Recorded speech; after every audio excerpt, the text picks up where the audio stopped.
My fiancé had a guy's night out and came back acting strange. The next morning, his best friend accidentally sent me a text, "Bro, that girl from last night was wild." My hand shook as I replied, "Tell me everything." An hour later, my fiancé walked in and froze, as I read his friend's messages out loud. This happened about a month ago, and I'm still in shock. I, 31 female, have been with my fiancé, Alex, 32 male, for 5 years. We live in Chicago. We were planning a spring wedding, and honestly, I thought we were in a good place. We'd already picked the venue and sent out save the dates. I never thought I'd be writing something like this, but here I am. So Alex has this group of friends from college: Mark, Darren, Eli. They're all pretty tight. Every so often, they'll have these guys' nights. Nothing wild usually: beer, pool, sometimes a game or bar crawl. I never had an issue with it.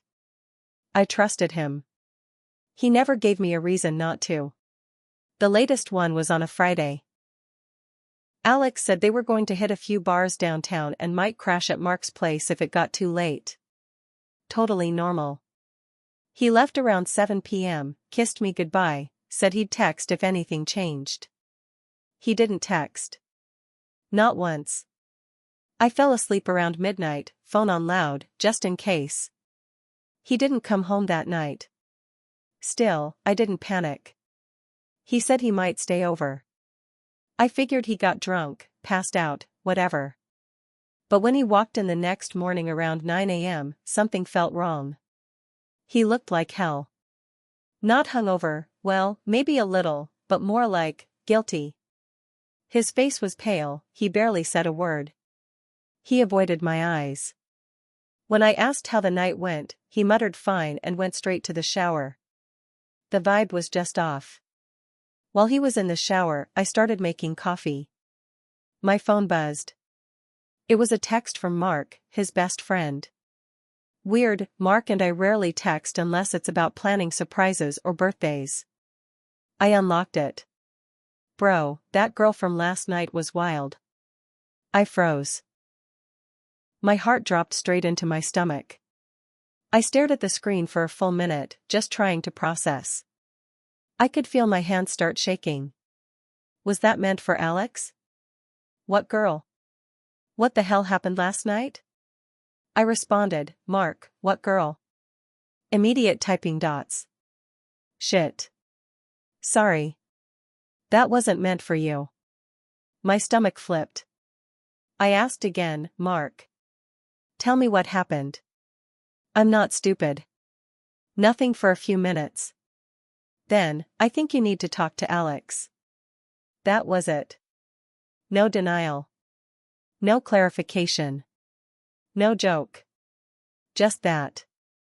I put my phone down, heart racing. I didn't know what to do. My hands were still shaking. The guy I was supposed to marry just came back from a guy's night out, and apparently, there was a wild girl involved. When Alex came out of the shower, I was sitting at the kitchen table with my phone in front of me. I looked at him, and I must have looked different because he immediately tensed up. "What's wrong?" he asked. I didn't answer. Just held up the phone. I got a text from Mark. He looked confused, then walked closer. I watched the color drain from his face as he read the message. "Bro, that girl from last night was wild." Silence. "Want to explain?" I asked. My voice was calm. Too calm. He sat down slowly. I don't know what to say." "Try starting with the truth," I said. He kept his eyes down. "We were at the Whistler and then went to Slippery Slope. I drank too much. We met this group of girls at the second bar. One of them, we started talking. Then dancing. I just stared at him. I don't remember much after that," he added, but I didn't buy it. "You don't remember if you cheated on me?" I asked. He was silent for a long time. Finally, he said it. "Yes. I slept with her." I felt like the floor disappeared under me. Just like that. Everything we built. 5 years. Gone. I stood up and went to the window. I couldn't look at him. Who was she? I don't know, he said. I didn't get her name. That made it worse. A random girl at a bar? A one-night stand? No name, no nothing? It didn't feel like a mistake. It felt like a choice. How did this happen, Alex? I asked. You were supposed to be with your friends. I was. I don't know what happened. One drink turned into 4, then we were dancing, and it just happened. He sounded pathetic. I almost felt sorry for him. Almost.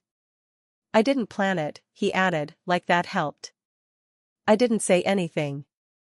My mind was spinning. The wedding. Our families. My dress, hanging in the closet. The deposit on the venue. My trust. My love. Just destroyed in one night. I need space, I said. I'm sorry, he whispered.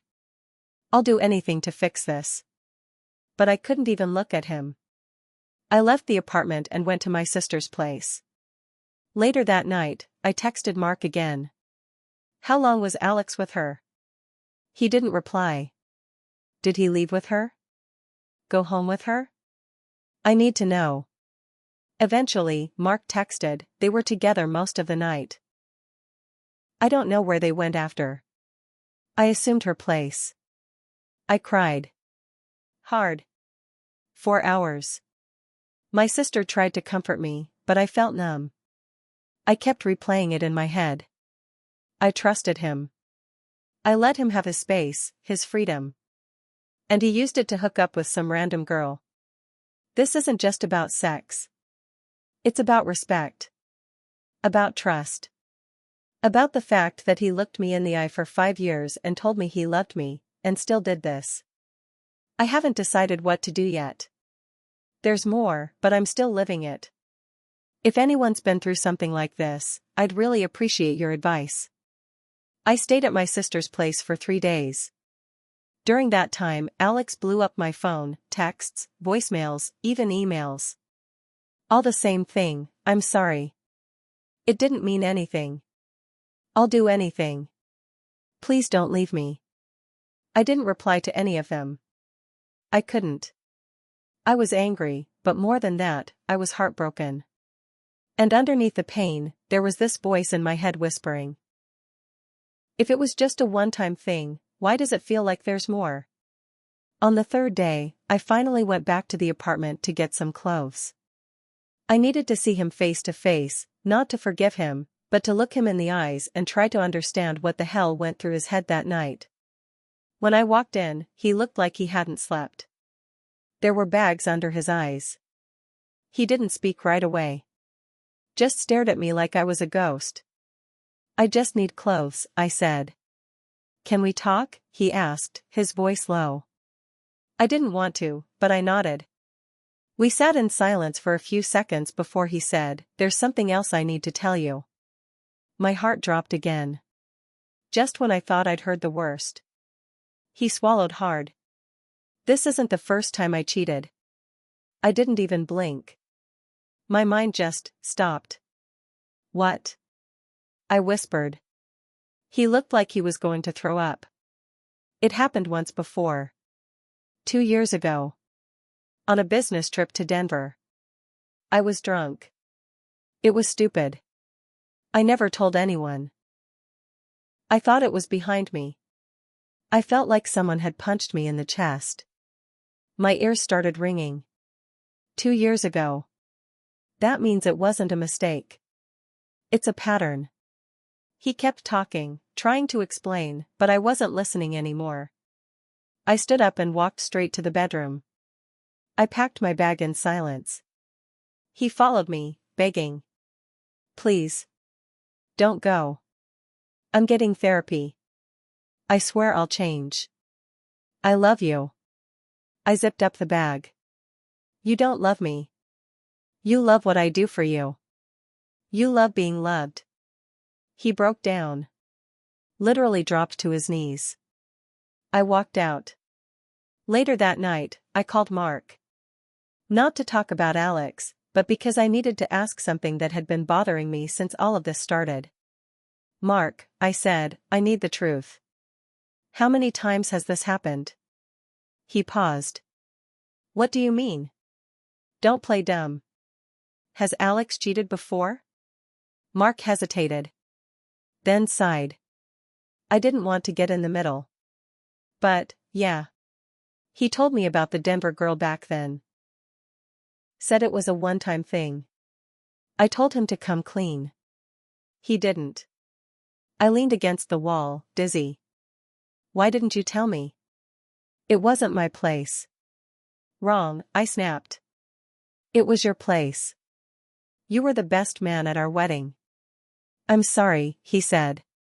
I thought he had changed. I hung up. At that point, my entire world felt fake. The engagement, the relationship, our plans, our memories. Everything felt dirty now. But the craziest part? The next day, I got a message from an unknown number. Hey, is this Alex's fiancé? I replied, who is this? She answered, I think we need to talk. I'm the girl from the bar that night. I froze. My stomach twisted again.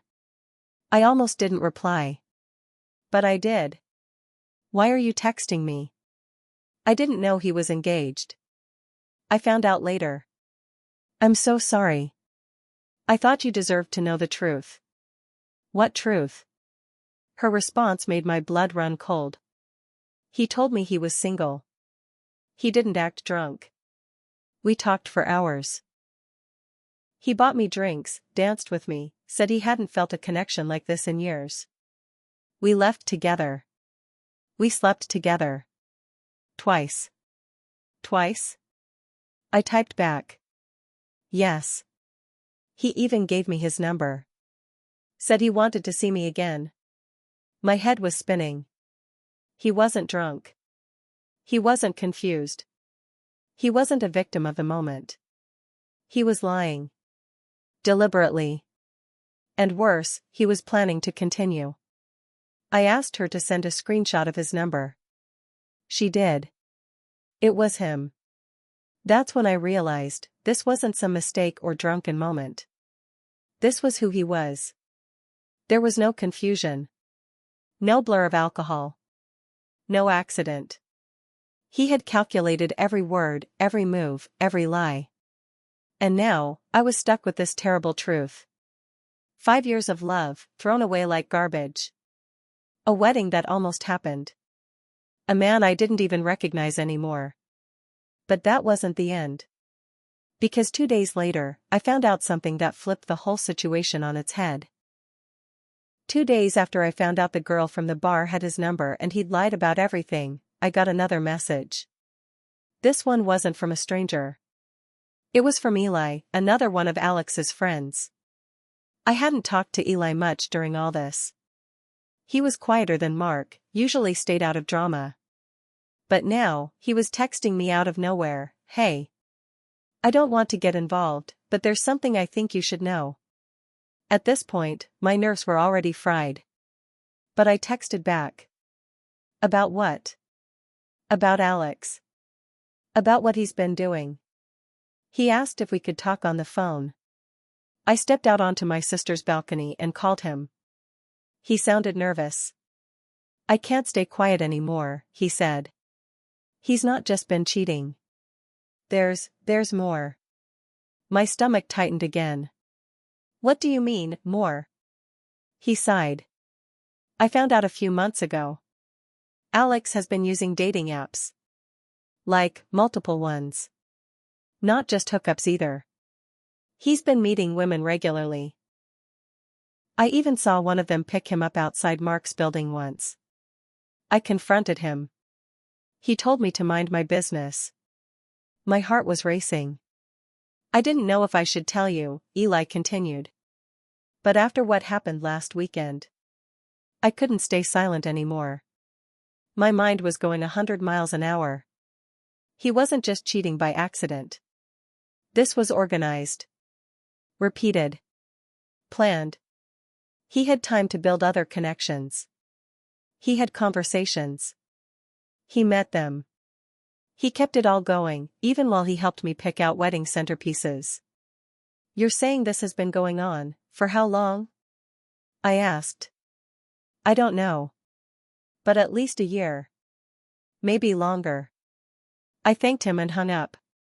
Then I did something I hadn't done before. I opened his iPad. He had left it in the apartment, and we shared an Apple ID for our home setup.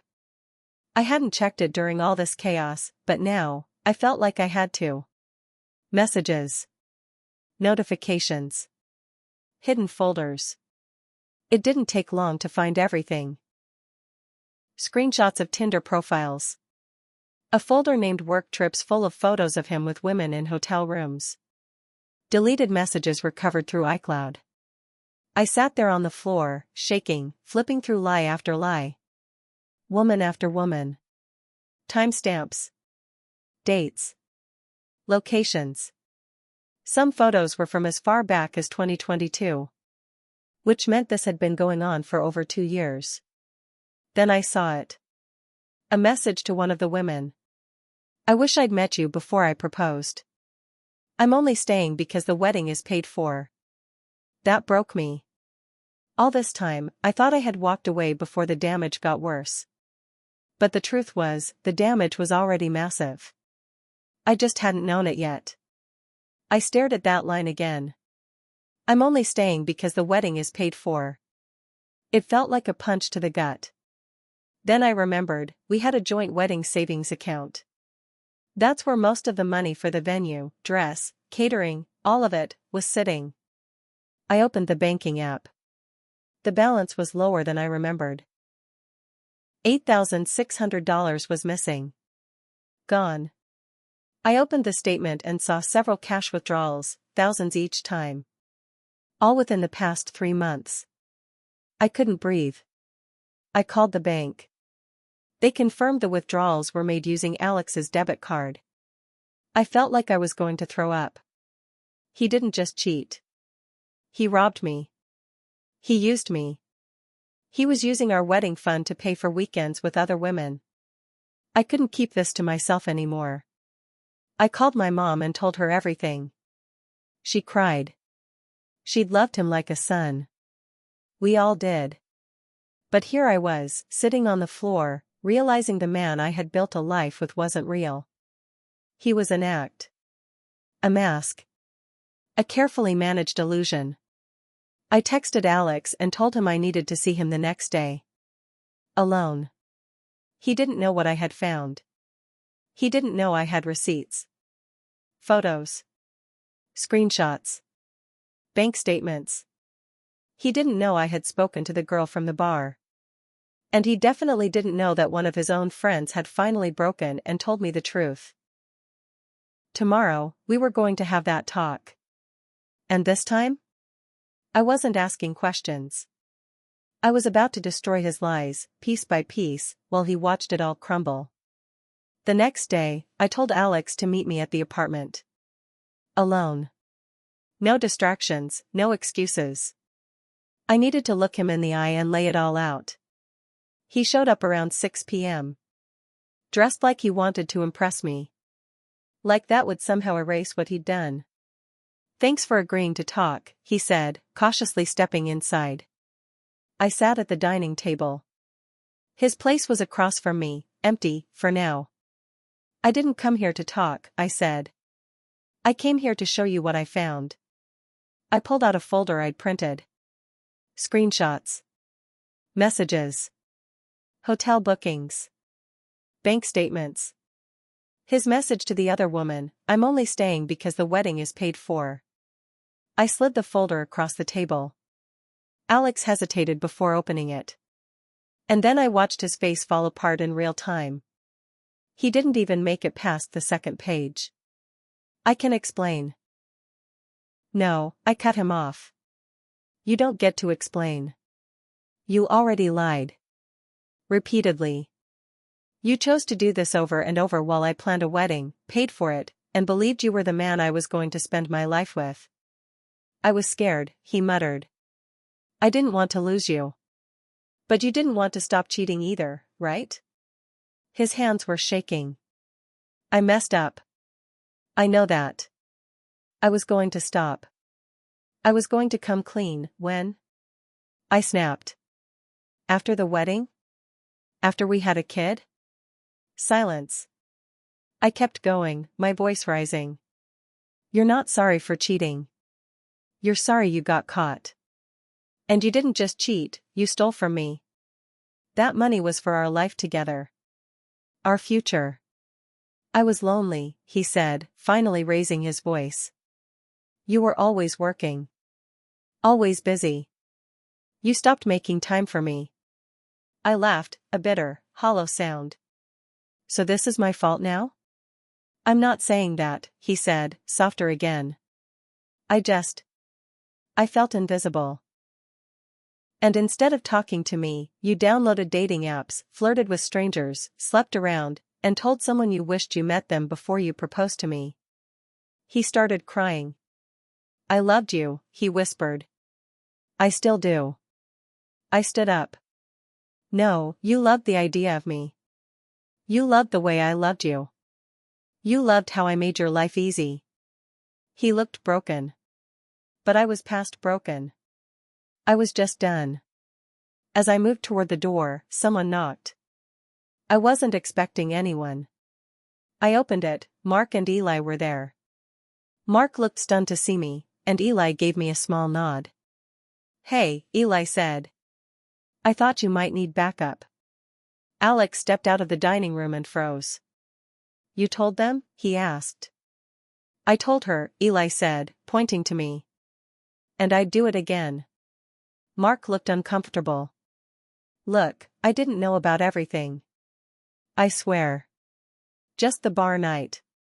And Denver. I turned to them. Thank you both. But I've got this. They left. Back inside, Alex was pacing like a trapped animal. You told everyone? He asked. No. You told everyone. With your actions. He fell onto the couch. I ruined everything. Yes, I said. You did. Then I said the words that finally broke him. I'm calling off the wedding. We're done. He buried his face in his hands and cried harder than I've ever seen anyone cry. And for the first time in this entire nightmare, I didn't feel sorry for him. I felt free. I left the apartment and went to stay with my sister permanently. I canceled everything, venue, catering, dress alterations. I took the financial hit and moved out of the place Alex and I shared. Word got around quickly. My mom was devastated but supportive. His family reached out to me, apologizing for his actions. Apparently, it wasn't the first time he'd self-sabotaged something good. Mutual friends picked sides. Some thought I should forgive him. Most were shocked. A few admitted they suspected but didn't want to believe it. Mark stayed quiet after that. Eli checked in from time to time. Alex tried to reach out every few days. Long texts. Apologies. Promises. I blocked him. A week later, he sent a handwritten letter. 4 pages long. Said he was in therapy. Said he'd always love me. Said he'd never forgive himself. I read it once, then burned it. It's been 3 months now. The pain comes in waves. I still find myself thinking about our morning routines, our wedding playlist, how I used to believe he was my forever. But then I remember the folder. The girl from the bar. The bank statements. I remember what it felt like to sit across from him and realize he was never the man I thought he was. And that realization, painful as it was, saved me. I've started going to therapy. I've reconnected with friends I drifted from. I'm learning to be okay by myself. No ring. No dress. No more lies. I don't know if I'll ever trust someone that deeply again. But I know this. I would rather be alone than spend one more day living next to someone who smiles at me while building a life behind my back. I'm not healed yet. Not fully. But I'm no longer pretending. And that's a start.